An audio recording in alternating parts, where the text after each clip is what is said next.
Been there, done that, know what's next. Life's a journey, never complex. A lifelong student, educators call, guiding future, standing tall. Conscious parent, tinfoil hat on tight. Drove through decades, walked away for rights. From the motion pictures to the cosmic light. Contactee's journey, universal sight. Attention to put the human back in humanity. Mic check, 1, 2, hear the clarity. Fascinated by the human experience. Sharing stories, breaking the silence. Human experience, hang out, come along. Kids, health, synaptic circle, singing our song. Random vlogs, life stories to tell. Each journey a beacon, wishing well. We all have incredible tales to share. Healing, activation, spreading care. Light the way, find the others. What's your mission, sisters and brothers? Attempting to put the human back in humanity. Mic check, 1, 2, hear the clarity. Fascinated by the human experience. Sharing stories, breaking the silence. Rise, humanity, unity we seek. Community sharing, synaptic circle unique. Be the solution, lift someone today. Assist in the rise, light the way.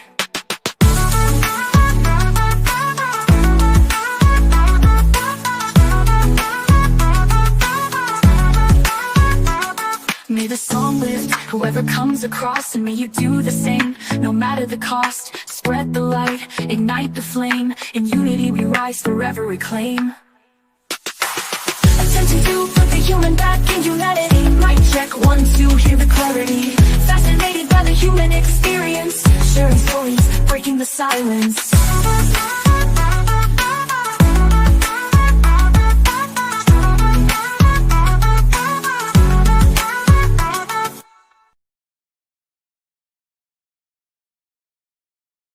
Hello, hello. Thank you so very much for tuning in. This is episode 41 of the High Vibe Human Experience Hangout. I'm your host, Heidi Pop, and I love to have a high vibe conversation with folks walking the walk, talking the talk, being the solution out there. And I love to build community. So hello to that beautiful community chat. I see you all there. Hi, Terry. Hi, Mr. B. He's coming from Australia. We have Garrel and Daryl. We have Jane, we have, oh, thank you guys. Latchkey Hustle, good to see you guys today. If anyone has any questions for the guests, just feel free to put it in there and I'll ask them. But I'm very excited for this interview. My guest today is no stranger to me. He's actually a father of one of the students in my class. So we have had some off-channel conversations that were incredibly enlightening. And he is an incredibly knowledgeable soul when it comes to this. Quan Gan has 15 years experience. He's a tech entrepreneur. He's been building businesses for about 15 years, correct? And he's studied engineering at both Stanford and Berkeley. And he has this perspective of merging the science with the spirituality. And from that, he has this human experience, this story of a healing journey that I would really wanted him to share today. So I think we're going to really enjoy this conversation, but thank you, Quan, for being here. Hi, how are you? Oh, I'm doing fantastic. Happy Saturday. And it's Happy Saturday. Yeah, the weather reflects my mood today. I can hear the birds. Yeah, it's beautiful. Okay. Yeah.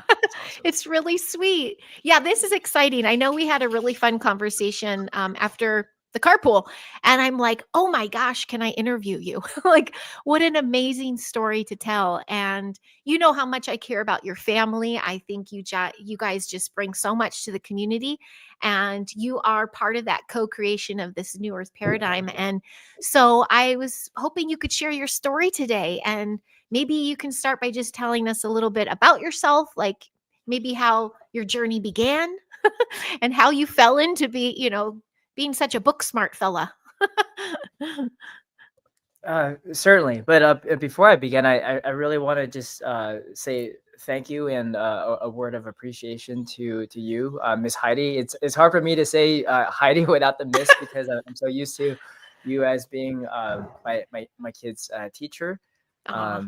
And just also just seeing how Gio has grown over the past couple of years under your wings, and he just absolutely loves all that you do for both him and the classroom. You know, just incredible gratitude in that capacity as a parent of the school community. So I want to say thank you for that first. Thank you so much. Yeah. I knew I should have you on. No, I'm just kidding. Thank you. Um, Thank you, Quan. That's really sweet. Thank you very much. It's my honor. Absolute honor. Hmm. yeah, and it's an honor for me to be your guest here today, and just serendipitous how things have kind of aligned, and Yeah. we've come into each other's paths. And so the I guess for me, oftentimes I kind of tell the story backwards a little bit, because it kind of gives it like a zoom out approach to where we are today. So right now, I'm 15 years into several tech businesses, and a father, and I have a pretty strong spiritual component uh, to my being. Hmm. However, I would say 5, 10, yeah, probably 5 years ago, I was nothing like where I am today. Or 10 years ago, that person then witnessing what I'm talking about now would just probably think I'm completely crazy. Wow. Because my background is very much in engineering and your traditional sciences, and a lot of uh, empirical proof of things, and things that could not be seen in the physical sense were basically just completely dismissed. Hmm. And it wasn't until that I was forced into essentially the lowest point of my physical being, that I was forced to come to terms with something that's quite beyond what I could physically explain.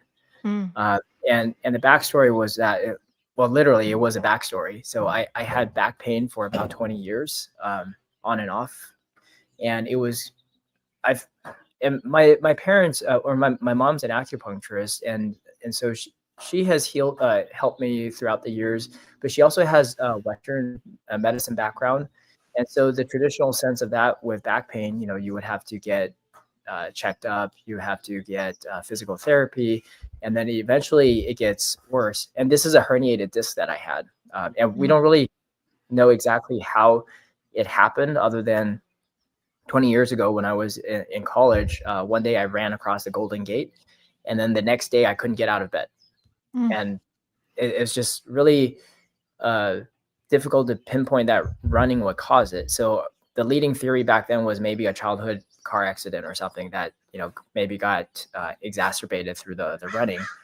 But since then, I've been dealing with back pain on and off, and I've tried pretty much every medical procedure under the sun other than surgery, including getting some stem cell injections several years ago, Mhm. which lasted about a year, but very much I was just kind of forcing myself through that.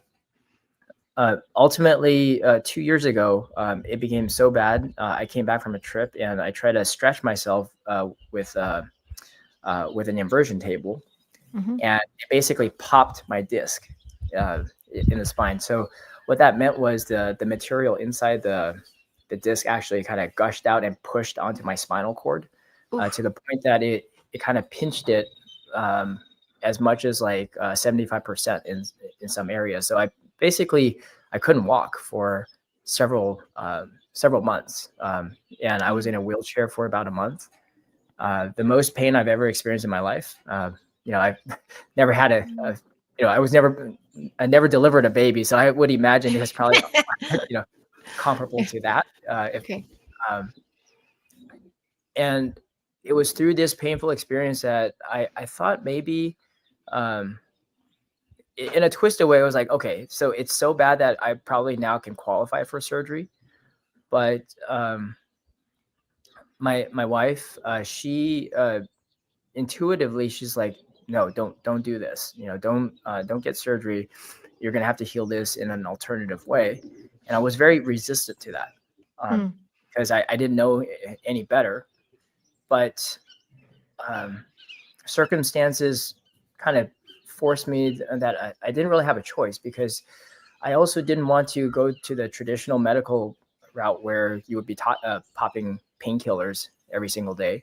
And Right. obviously, we hear stories about people kind of going down this slippery slope and then being part of the opioid epidemic, Right. right? So I wanted to at least have some kind of alternative means of pain management, and I came Mhm. across Joe Dispenza's work.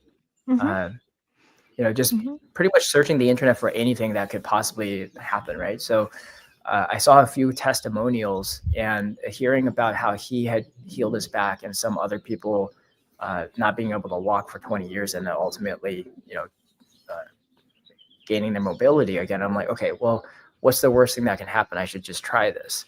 And Mhm. so, we can go into more details later, but long story short, that is a modality that I ended up committing to. And through doing that, it opened up so many new possibilities that not only healed my back to the point that I'm skiing today. Like I'm actually better than I was 20 years ago. Um, but it also completely changed my life in the past 2.5 years. So as Wow. painful as it was also the biggest blessing in hindsight. That's a beauty. Oh, I love that. So there was this little moment where you're like, okay, I've tried everything. I'm just going to try something new.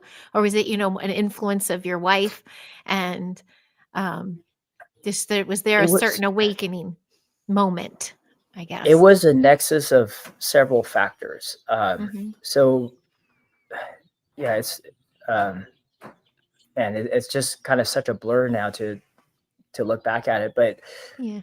the initial part of it was actually my mother-in-law passing away Mm. in China. She had passed away, and my wife had to leave to go back to take care of her affairs. And I didn't know exactly when Charlie would be back, and that actually had flipped our family roles completely upside down because normally I'm the person doing the traveling, and Hmm. she's a full-time mom taking care of the kids, and so we had a role reversal. And in doing that, I had a lot more time to spend with myself, especially when once I injured myself, and that gave me enough space to change my patterns, to look at new things. The traditional pattern that I had was, okay, I have a back injury, then I just go to the doctor, and then if Charlie's asking me to do something that's different from my what I thought I needed at the time, the conventional medicine, we would just have an argument, and then Mm.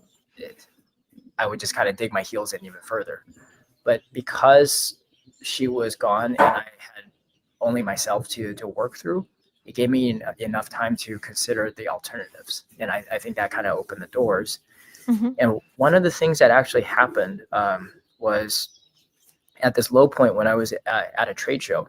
Um, it was like a 3-day trade show, and then I came back to the hotel room, and at that time I had a walker, so it was pretty low for me because just a few months earlier I was still very active in skiing, and then here I am, like With the supposed to be a walker. healthy individual, yeah, but with a walker. Yeah. Um, and I was staring at the Dr. Joe course, which I've been procrastinating on for about 20 years, for about 2 weeks on this thing. And Hmm. I'm just sitting in the hotel room, and I said to myself, look, it's a 25-hour course, and I've done this before. In my university work, anything that I've put my mind to and gotten an A from, I've spent way more than 25 hours on it, just on coursework, right? So Hmm. if healing my back was remotely to the same level of importance to me as any of these A's in a university class, well, then I should at least meet or exceed that amount of effort. So I committed to basically after every night after the trade show, just binge watch from like 8 p.m. to 6 a.m. The 25-hour meditation course. Okay. And I was like drinking coffee. I was taking notes with my left hand, like basically activating all of my neurons, because that's what Dr. Joe was talking about. He's like, okay, if you want to change, you have to change from within, and literally become a new person. You have to rewire every single thing you know. And And you so I'm said like, okay, left hand well, because you're right-handed. So yes. wow, So my okay. So you're my crossing the. non-dominant hand, yes. Hmm. So I Hmm. was just basically using as much effort as I can take to completely rewire my brain. Okay. And the really interesting thing was, I think probably the first meditation, which was only a few hours into the course, I was about to turn around and I'm in an Airbnb. So I look around and I realize something just completely different about the space. And then I ended up having a flashback to several months ago, to an unrelated lucid dream that I had, that I was in some location where like I woke up remembering that I was like completely covered in golden light, just glowing, and this entire room was lit up. Wow. I didn't know where it was. And I told Charlie this, and she's actually been always a lot more intuitive and spiritually mature She's compared to me. amazing. Mm-hmm. And we just kind of chuckled about it because it would be ironic that somehow I've touched enlightenment before she would, right? So we just kind of laughed about it and forgot about this thing. But then fast forward to this room where I turned around and I realized, this is months later and in my lowest point, that was exactly the room for my dreams. Oh, wow. Oh, Yeah. Ooh, Yeah. goosebumps. So when I realized that moment, just all of these emotions just kind of channeled into me, and I just started weeping because I realized at that moment, all the pain, even from accumulated from 20 years, was meant to be for me to do this work at that point. Oh, nice. Made that connection. Oh, Yeah. wow. Well, can I ask something super quick? Hi, Don Rogers. Sure. Question from Don. Speaking of pain, question he has, what was the modality that you were drawn to that helped alleviate physical pain? I guess you have a 20-year range of that, huh? And that probably Yeah, changed I mean, as you went along. Mm-hmm. I've tried acupuncture, I've tried physical therapy, I've tried cold showers, stretching. I did the stem cell injection. I had, and actually just a few weeks before this thing came to a head, I had what was it? Like a steroid injections in the back. So pretty much everything other than getting cut up. Yeah. Okay. So no surgery. Yeah, but okay. not yeah. And then I was also taking a lot of over the counter pain medication like Tylenol, Aleve. But those things supposedly they would take a toll on your organs if you're taking it for too long. Sure. Yeah. Sure. Wow. Okay. So then you had this moment, this enlightened moment where you're like, oh my gosh, I've been here before and I'm supposed to be doing this work. Did the way you handle things change? Like the way you looked at your walker and the way, you're managing your pain? Did everything shift in that moment? And you believed in the meditation of it all? Or, that happened in the Airbnb when you had that connection of, okay, this is what I'm supposed to, this is my work. Did your whole alignment of what you thought of spirituality shift then? Sorry, I think my internet just cut out. Oh, sorry. Can you still hear me? Okay. Yeah. So I yeah, missed you're about good. 20 seconds. Yeah. Oh, no worries. Just take us back to that moment in the room where you had that aha moment of I've been here before. Like, was that a big awakening for you? And did everything shift then? Like how you made your decisions on healing then? At that moment, it was kind of like the inception moment. If you watch the film Inception, where you go into someone else's subconscious and they planted the seed, up to that point, I wanted to meditate, but I didn't want to meditate. Like I wanted to want I know it, what you but mean. it wasn't Yeah. actually my reason. It like Okay. other people has said, meditation and all these alternative modalities would be helpful, but it wasn't my it wasn't something that I convinced myself of. But Mhm. when I had this mystical experience, that's the best way I can describe it, that basically rewired everything. And it really allowed me to focus on this new, a completely new horizon, a new possibility that I just didn't see before. Oh, wow. I bet Charlie was happy. Was she like, welcome to the spiritual side? I don't think it was a sudden shift for her. I think it was more like something internally shifted for me, but to have it manifest externally took time. Okay. I didn't heal myself I didn't heal myself overnight. It took Right. 4 months of consistent practice. So anyone who's with me for that long, and including myself, I didn't see daily changes. Mhm. But Okay. it was if I step out and I talk to people who haven't seen me for a few weeks, then they're like, yeah, you're looking better. You're walking straighter. I'm like, oh, I guess I am. And just keep Uh-huh. doing it. Uh-huh. Wow. Oh, it little froze. It'll come back. Um, Yeah. so when you're in the Airbnb and starting this meditation process, is this the same timeline as when you were stuck in bed? I remember hearing about when you couldn't walk and you were rushed to the emergency room. Is this after that? Or is there another It, round where you got hurt again? uh, it was about maybe two months afterwards. Uh-huh. Um, so a lot of the earlier inflammation went away, but I still couldn't walk straight. Like my Okay. back, I could stand up, but I was still very much hunched over. So Gotcha. that's why I had a walker. Okay. Yeah. Okay, gotcha. Well, did it stop there? Like once you started getting this feeling back in your legs, you're like, oh my gosh, I can do this. I can really do this. I know it takes a lot of discipline to stay focused on your regimen. Were you supported by your family, not just your wife and kids? How were your parents and everybody with all this?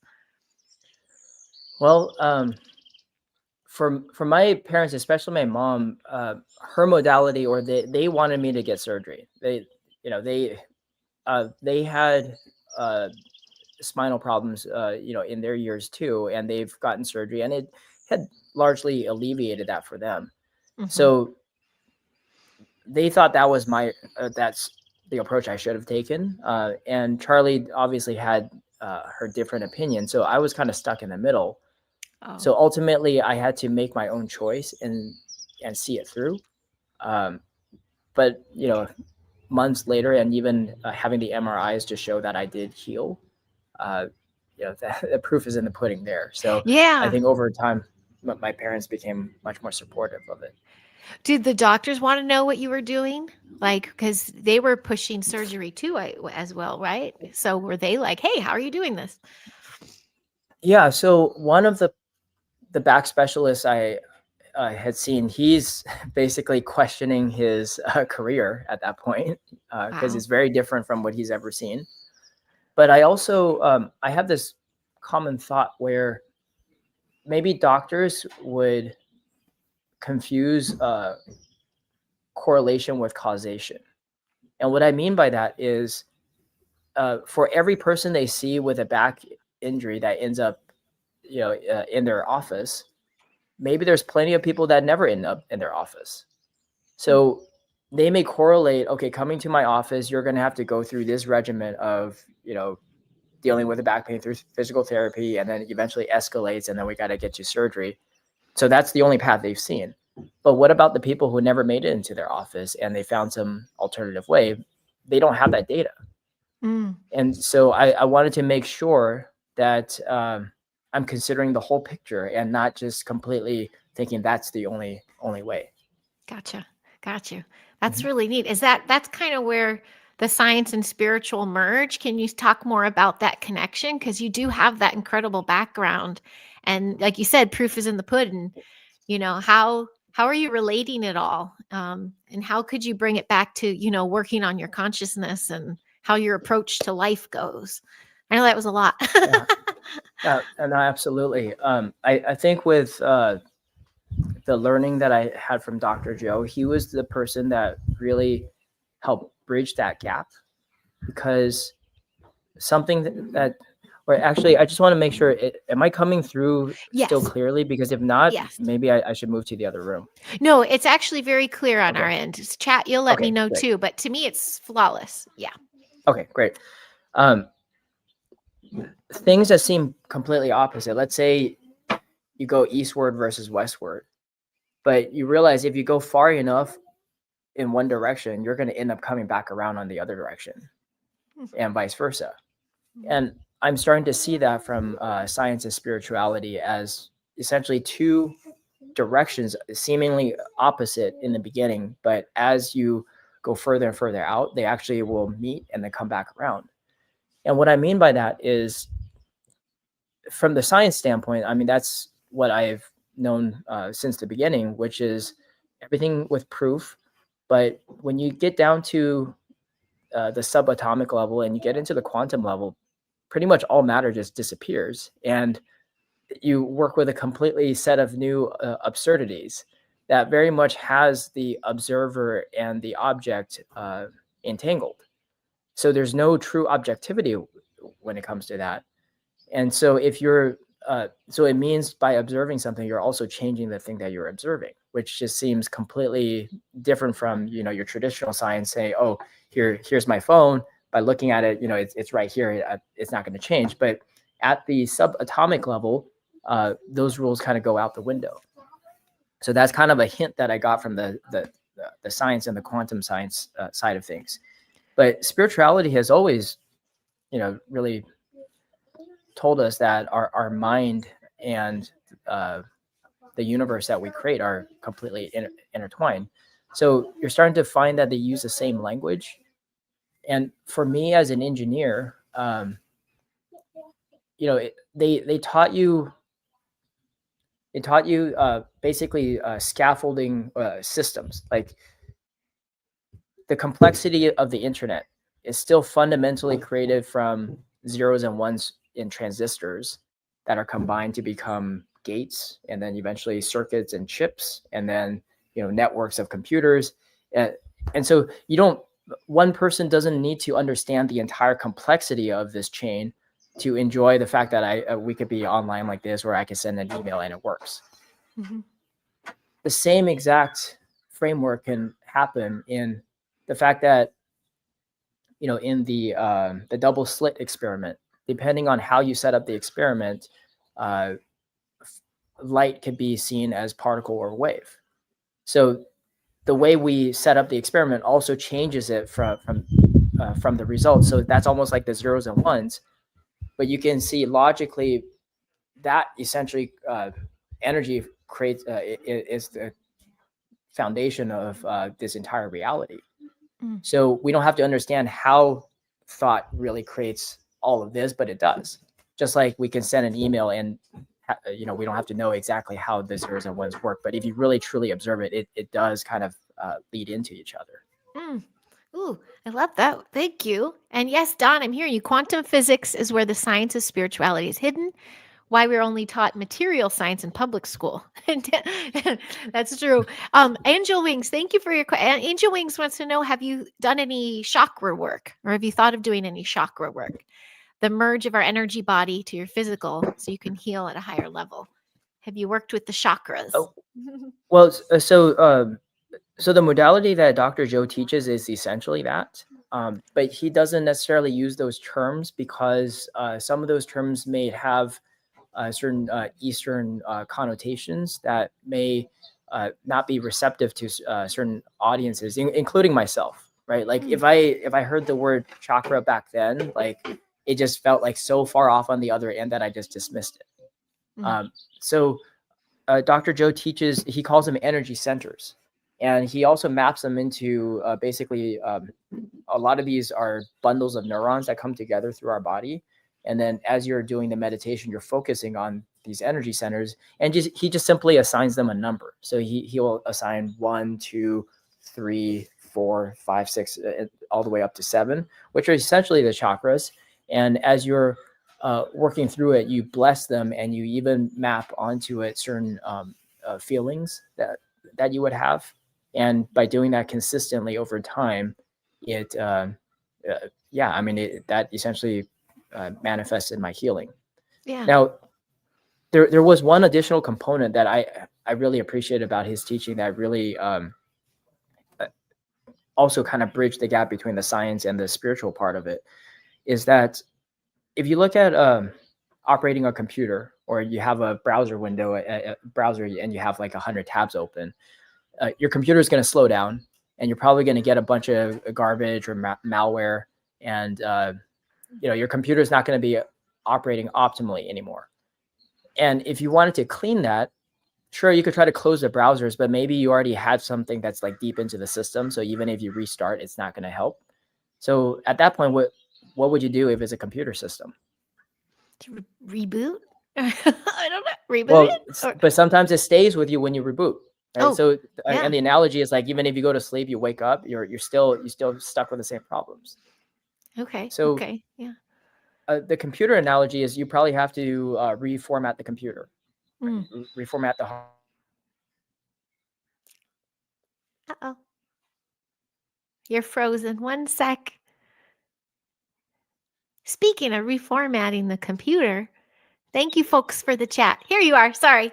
I was a little Okay, frozen. There you go. okay, I'm back. Okay, yeah. So, with computers, you can't reformat your computer while your browser window is open. You have to go into a certain special state of the computer in order to do all the deep work, Gotcha. right? Gotcha. So, um, and in order to do that, it's usually like holding a certain number of keys right at the boot up of the computer. It's not like you can't do it when your operating system is already loaded up. Hmm. So in this meditation, we have a lot of stories or a lot of traumas that are buried into our subconscious that also manifest through our body. Well, Mhm. you can't, when you're awake, that's like your operating system's already open. You can't really erase that because you're in the conscious part of your mind. So you'd have to find a way to get into the subconscious layer and reprogram that. Mm. And what Dr. Joe shared was the way to do that is you have to do it first thing in the morning. So right when you're waking up, you're transitioning from the sleeping state to the awake state, that transition moment, and also right before you go to bed. So you're transitioning from being awake to sleep. And those times your brain essentially gives you a window to go into the subconscious and reprogram. Interesting. And that's usually the time of day people are on their phones or scrolling or something. And so you're saying that would be a good time to reformat yourself, reformulate yourself. Uh-oh, Yeah. one more oh, there. Yeah. You know what? Mhm. Is it okay if you give me 2 minutes? I'm going to go into the room. I might have better connection there. Oh, no problem. No problem. I'll take Okay. some Let questions me here. do that. Yeah. Okay. Okay. So I'm going to just pause here. Yeah, no problem. Thank you, chat, for your questions, your thoughtful questions. He's coming right back. Please give some more. It's so sweet. He's such a sweetheart. You talk in person, and you can see the difference. He's doing such a great job. I think this is only his second podcast. He's not even active really on social media, so this was really big of him to do this with me. So thank you for graciously holding space with us. I want to ask him. I remember part of his story has a lot to do with going to the subconscious about imprints, memories as a child. So I might try to lead into that. I don't know who you are, Twitch, but we'll let you go. Here come my little Twitch stalkers. I think I'm gonna have to turn off Twitch. Yeah, let's just do that and make it easy on ourselves. Thanks, Twitch. We'll try again next time. There. Um, what else? Yeah, I'm thrilled. I know he's gonna pop on any second, but if you've heard my lives, I've talked about a biodynamic garden and this amazing family. That's him. His wife Charlie has the biodynamic garden, and of all of Los Angeles, our learning center is like a half hour from us. Of all of Los Angeles, they're 5 minutes from me, so I knew we were meant to connect. This is divine timing here. Here he is. Do do do do. Amazing guest. Oh, someone already wants you on their show. Don already wants you on his show. Sorry about that. I realized why it was cutting out because so you my son, well your I student can is hear him. like so excited about this. Like he's like actually blocking the Wi-Fi path that's like from the house to there. So yeah, I'm gonna have to tell him to stop that. That's okay. He's such a cutie patootie. Yeah. And that pause, I wanted to ask you, this is a little bit of a sidetrack, but you said something about the subconscious. Mhm. And I wanted to ask you, because I've heard you say this before on that beautiful podcast you did before, that you started relating to a memory imprint when you were young. And had you continued to heal this with like quick fixes, it would have been Mhm. recurring because of the trauma and subconscious. Or I don't even know if trauma is the right word, but maybe you can talk Oh, about that. Hi, yeah. Chrissy. Oh, here's another parent. Hi, Chrissy. Okay, you got Yes. some. Okay, go ahead. I think every major event in our lives, will probably imprint somewhere, whether in our mind or in our body. I think it's similar to the rings of a tree, right? If you look at the rings of the tree, they essentially are records of the seasons and the things that the organism has experienced. And I think such is true also for us. We may just not easily see it or be aware of it. Um, so our behaviors are essentially a collection of past memories or past things that we realized worked or didn't work, and we learn through that. And over time, our behaviors essentially are like water running over a surface and then kind of cutting a groove through this path, and then the groove cuts deeper and deeper to the point that it may have helped us then, it served us in those circumstances, but if if the groove is so deep, and we have new circumstances, maybe we don't necessarily see any alternatives to solving something more optimally. Those patterns may not serve us anymore. And Hmm. so in doing a lot of this work is really kind of taking inventory on our behaviors and patterns and seeing, are all of those things that are with me right now currently serving me, or are they actually holding me back? Mm. I love that you said that. I had a conversation recently with someone who wasn't getting well, but they had a lot of bitterness in their heart. And I think forgiveness, I think you're talking about forgiveness, right? Clearing and Mhm. bringing up the All of that. old stuff. That has Yeah. everything to do with healing. Yeah. So Uh, were you doing that? Were you going through that process? Oh, I can tell you, in that year, um, I've cried in that 1 year more than I've cried in my entire life. Oh, Like, you could aw. probably fill buckets full, but it was, uh, the crying isn't just, sadness or anything, it's just the sheer amount of emotions that were just trapped in the body that needed to be let out. Um, Mhm, sometimes it's of joy or of just tremendous gratitude, all of that, mhm. and it's just being able to even realize that one has those emotions, was a blessing, because I felt for the longest time I was like, just I couldn't even get myself to cry if I wanted to. Oh, But wow. Yeah. yeah, and even getting into the setting where there's other people and you see them heal, like there's so much empathy and connectedness that I could, um, I ultimately went to a Dr. Joe retreat in person, although by then I was like mostly healed. It was more like a kind of like a finish line for me. Mhm. But throughout that week-long event, I was sharing my stories with people next to me, and just after the next meditation session, sometimes like the person next to me says the thing that I had, or they might have like a ringing in their ear or some other problem. After knowing that I healed myself, they actually healed themselves in the next session.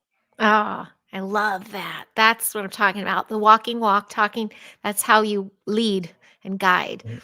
And going Yeah, through what you went through was for purpose. Yeah. Oh, absolutely. that's beautiful. So are you still doing the practices? Are you still in deep meditations and mhm.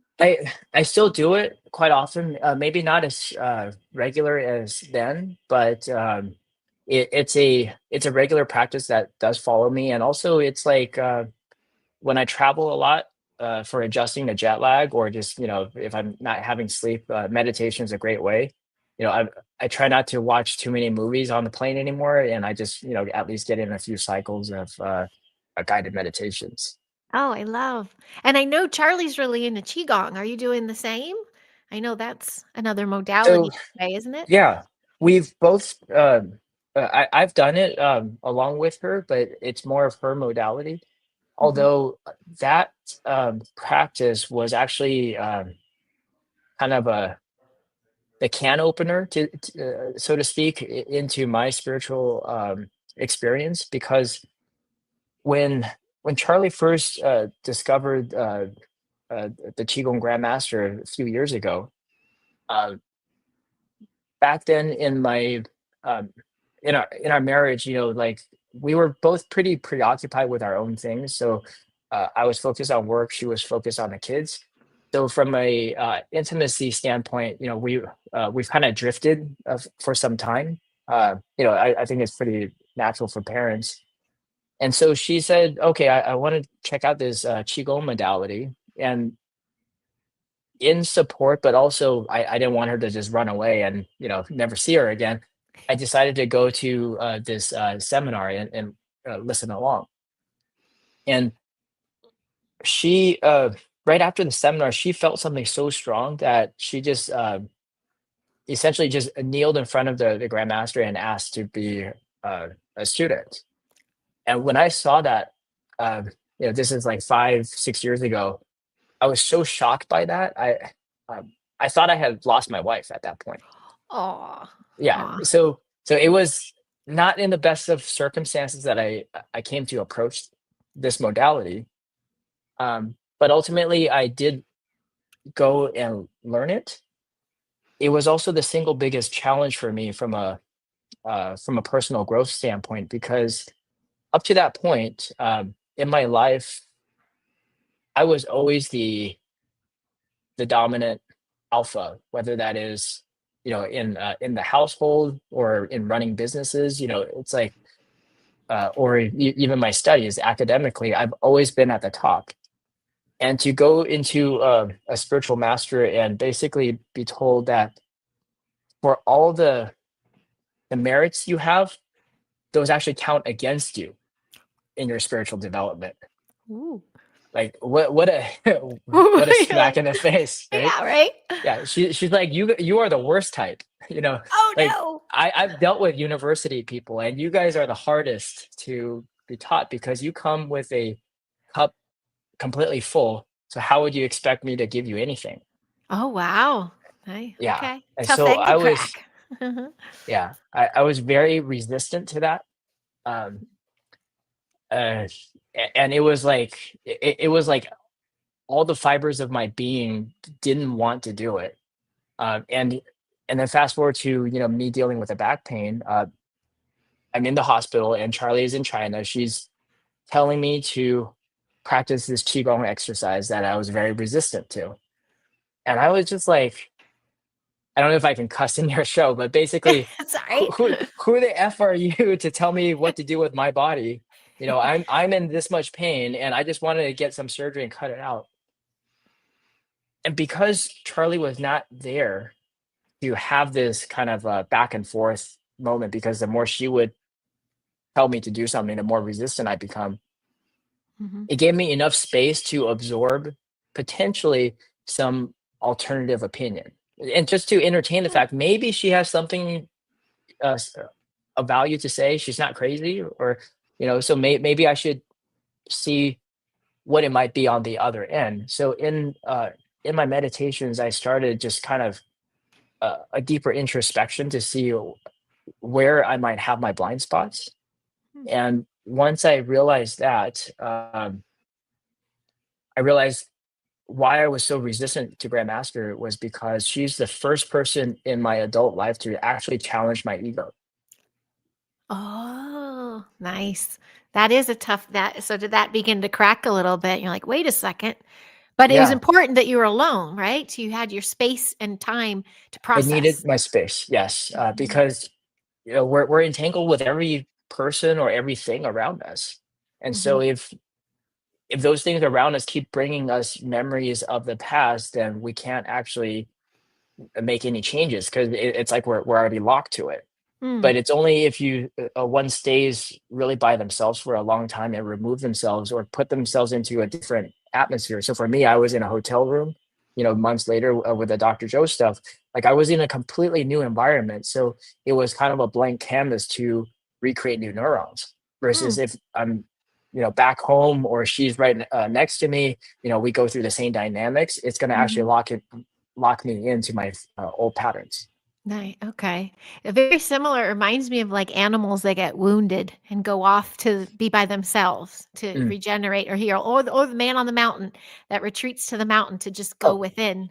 Yeah. yeah, so there was an image that I had, and a lot of times,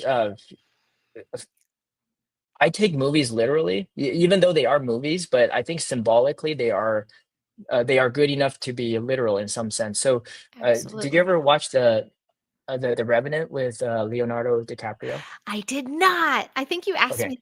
Yes, go ahead. I so this was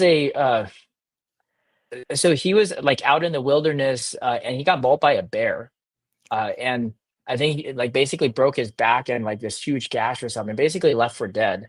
And Hmm. in that movie, a Native American had like rescued him when he was like basically barely breathing and put him in a hut and like did some, I don't know, some mystical magic on him or something, and just kept him there for months. But ultimately, he recovered. Hmm. So I just thought, okay, if that, whatever that story was, if it inspired a movie to be made of it, maybe there's some essential truth in there that Sure. the body might miraculously be able to heal if you just leave it alone and give it the space. Mm. And that's where I think where we get in trouble here with the Western med, it's interference. It's a lot of interference and band-aids. Yeah. So, wow, I think that's really cool that you're just putting that all together and everything. Well, It's I think that amazing. the thing you're Mhm. talking about this with the Western medicine, I don't think it's just the medicine. It's even with the education, right? Like Oh, yes, why yes. why do our kids go and have you as their teacher is because the modality that you're sharing along with the rest of the school is to allow the children to naturally unfold rather than Yep. to stuff them with infrastructure and systems, which is actually going to be I would say even right now it's completely outdated, according to what we need as industry. Absolutely. And you kinda had that, right? You had a very heavy education as a young boy, you started and just Mhm. flooded yourself with knowledge that, is this then your unfolding began with your healing journey, it sounds like. Uh, Yeah, I don't think my life actually started until a few years ago. uh, I think wow. prior to that, it was actually all survival. Even my education was a survival mechanism. And if I may, I'll share a little bit about Sure, how that please. even formed. Yeah. Yeah, so I came to the States when I was 6 from China. As a first generation immigrant, and fitting in was really tough, right? You're not speaking the language, you look different from people around you. So it was really hard to fit in, and one would get bullied or whatever. So it was hard to find my own sense of belonging or identity. And I realized, as a kid, you're going to try everything, right? So just like an organism, you're going to try all of these things and see whatever works. And whatever works, you're going to try more of it. So somehow I either did well in a certain class or uh, uh, drew some art that ended up getting an award.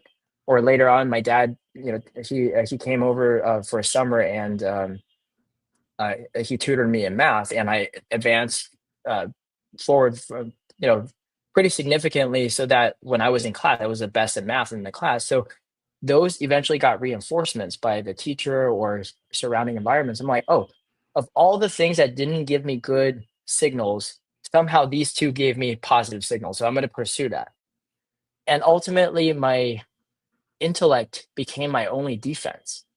It Aw. became like a way like to protect myself because also I didn't have both parents in my life due to immigration circumstances until I was 10. So there Hmm. was a lot of uncertainty in my earlier life, and being good academically, in hindsight, probably just gave me the one thing that I felt like I had some control over. And Wow. so Yeah. that became a very deeply cut groove that got me through, the top universities, and an engineering degree. But like I said, those grooves cut so deeply that while it did serve me earlier on, it also started holding me back when it became okay. Now I have to be a human being in this world, navigating all the complexities of life, including my back. Those became my baggage, actually. Wow. I'm really happy you shared that because I've had conversation I know with some folks here in the chat just regarding and I'm really grateful you brought up the need for a new education type system because what we do want is these children to dig deep, find the will to search for what they need. Um, but what a journey though, Quan. Wow. Yeah. And your family's still in town, right? So you still have a Mhm. community in sense with your family. Yeah. And yeah, Yeah. yeah, I think that's Yeah, great. my And yeah, my parents are close enough. They call it the kind of the the Goldilocks range where they're not too far, because if they're too far, if they come over, they're just gonna stay. and they're not so close that they would just pop in anytime. So the Goldilocks range is like you spend a few hours together, you got your dose of each other, and you separate. Yeah, Oh, that's great. yeah. Can I ask what they thought when you started? Or did I already kind of ask that? Like you said, they were when they wanted surgery. You're their son. They Hmm. wanted the doctors to Oh, they take were care so of. against it. Yeah. Okay. What do they think They, now? Like, well, I I think it's hard to change people's opinions, or they might even if you show something different, I think they might still their baseline would be the same, but maybe they'll make an exception in their baseline assumption of reality, saying, "Oh, maybe there are some other things," but it still somehow has to fall into the baseline uh, worldview. So I don't think unless they went through this themselves, it would be very difficult for me to change my parents' worldview. mhm, Still kind of think, Kwan's is like kind of crazy guy, just will never listen to them. He's very, hard headed. Whatever he thinks, he's gonna just keep doing, including yeah. my own healing, right? But at the end of the day, we all have our world beliefs, and it's whatever world beliefs allows you to optimally show up. Yeah, yeah, that's true. Yes, hello from Chile too. Nice to see you, hun. And Pancho, I see you there. Well, beautiful. I know as we're winding down a little bit, maybe here's what I wanted to share with you is how Mhm. how awesome it is. I mean, it's awful you went through this, but it's also a beautiful thing. It's a teachable moment. Everything can be a teachable moment, but your children saw you. They saw Mhm. you to empower yourself with not using your knowledge and spirituality and healing yourself. And I think that's an invaluable gift. It's almost like you can't be told that, you have to experience it. And they get to witness you do that. So, do they feel like they have a different version of you now? Or do you show up differently as a father now? I think if you were to ask them to compare now and then, they'll probably tell you there's some difference. But because they're with me all day, every day, it's probably small, noticeable differences. It's not going to be like a giant shift, unless you're really comparing, two distinct times. Hmm. Um, but the thing as a parent is, and this also relates to my work in AI and other things. It's that it's one's actions and behaviors are going to be driving what we teach kids a lot more than what we tell them explicitly. And Agreed. so just by me going through my own journey, hopefully that transfers enough information to them that they see it as a possibility. So if and when they go through their own challenges, they're not limited to the only set of things that they learn explicitly. Yeah. I love that. It's a bit of empowerment right there. Yeah. Yeah. Well, you brought up AI, so I know we used to have conversations on here. I've had, and you saw my little intro. Yeah. But I know it's not quite the heal. What do you think of what is your thoughts as an engineer with this AI coming in full force? What is a It dad and as a sovereign civilian of free will, how do you take what's your input on it? it's an incredible tool, at the same level as electricity changing our modern industry. Mhm. There's pretty much no industry that will not be affected by AI. It's so big. But what it really allows one to do is amplify our productivity if you so desire. And why I qualify that is because this AI is like I would say think of it as like this giant wave that's coming. And if one learns to be uh, paddling as fast as they can as this wave is coming, you end up on top of it and riding that wave. And you can use it to amplify one's creativity and productivity. And you could grow a business. You could be a solopreneur and actually do tremendously well compared to years ago, where you might have to leverage all sorts of consultants or outside help and costs. Um, so you could do a lot more. The double-edged sword of this is if one becomes complacent and you stop pedaling, this wave is just going to pound you and one becomes irrelevant. And so this is a scary reality, because I think with the way we're currently teaching kids in the conventional way, is we're teaching them these are the answers you have to remember, rather than these are the ways to ask questions. Because Mm. asking questions is how you Mhm. stay on top of the wave. If you're just remembering answers and learning a fixed skill, that skill will become irrelevant very quickly. Mm. Oh, I'm glad you said that one too. Yeah, can you just a small little pivot? Can you share a little bit about ZTAG? That's still in operation, correct? Yeah, because I think Yes, it's so yes. cute. So, Yeah. oh, yeah. So ZTAG is my venture. It's basically we're creating an educational game to get kids off the screens and back outside. And it's foundationally uh, based on the most popular game on the planet of all human history. And when I say game, I don't Oh. mean like Minecraft or Pac-Man. I'm talking about game of all human civilization, which is the Oh. game of tag, Oh, right? yeah. I thought you yeah, Right? yeah, absolutely. Like it's not a Every day video on the game. Like playground. yeah, Yeah. tag crosses every single culture. It is fundamentally human because we like to run and chase as kids. It's part of how we navigate this world. But the problem with tag is there's a lot of cheating and frustration that happens when you get a bunch of kids together. So it's not coordinated. But what we've done is we created this little watch. Oh, I actually have one right here. It's a tiny little watch that the kids wear, Uh-huh. and it will actually keep track of the score and the game rules so that the kids can continue to stay focused and engage on the gameplay rather than getting frustrated with it saying, oh, I tagged you, no I didn't, I moved, no I didn't, all of It that stuff. happens So every it's kind day. of a Yeah. yeah, Wow. exactly, We so need it's those kind on of the a game playground. enforcer. That's Yeah. so cool. I actually didn't know that. I thought it was more of a laser Mhm. tag kind of thing. But then I mean it makes more sense in a Mhm. way. Uh-huh. That's Yeah, I mean, really you could cool. call it a gunless laser tag game. It has Uh-huh. elements of laser tag, but we even have we're developing ways to teach a lot of educational content. So, for example, if one of the watches has 2 plus 2 and another one has 4 on it, then these have to meet and actually get points by finding each other. Oh, cool.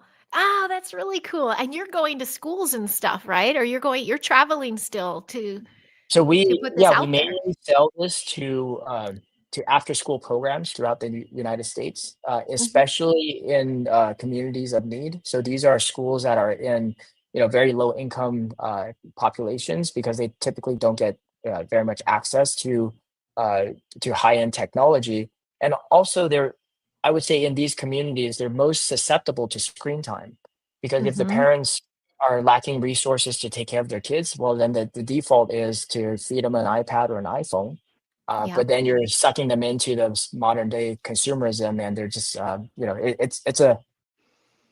it's a steep gravity well to escape if your kids end up that way. So what we're trying to Yeah. do is counteract that by showing them, hey, these have screens on it, but at least these screens actually encourage face-to-face movement and interaction and getting you outside. So cool. So cool. I think that's just so super cool.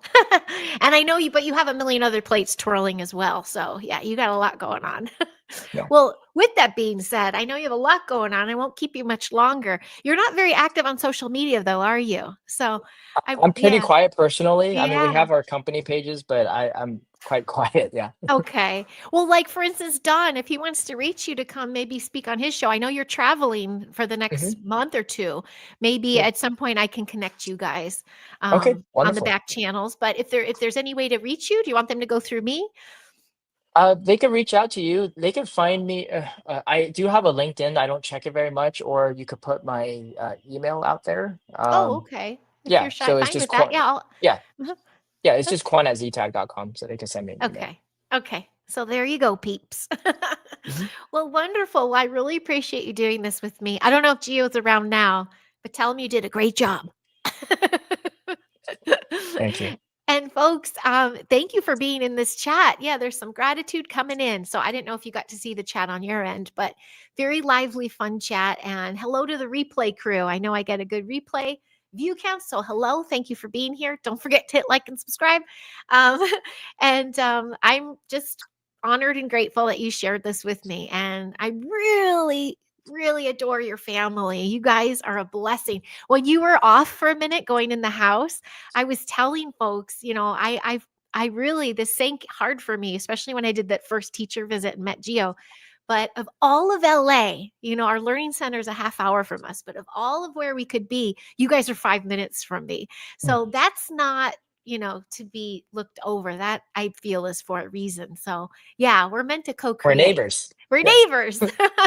So it's really exciting. So yeah, I'm thrilled. So thank you. And I look forward to more co-creation with Charlie and growing with Gio. So yeah, Yeah, thanks for we're being so grateful that you are also in our lives. Thank you. having a great time. Well, thanks Mhm. folks for being here. I will be live tomorrow night at 5:30 with Lawrence for our weekly holistic family health conversation. And actually, I'm going to tell him about you, Quan, because he did. If you heard of Operation Team Tone Up, have you ever heard of that? They went to Mm-mm. schools. They were bringing in a fitness routine to underprivileged schools and things. So, just another fun community member I could introduce you to. But yeah, thanks Wonderful. for all that you are and do, Quan, and thank you folks for being here. So I appreciate you all. Thanks, Quan. Thank you. Thank you.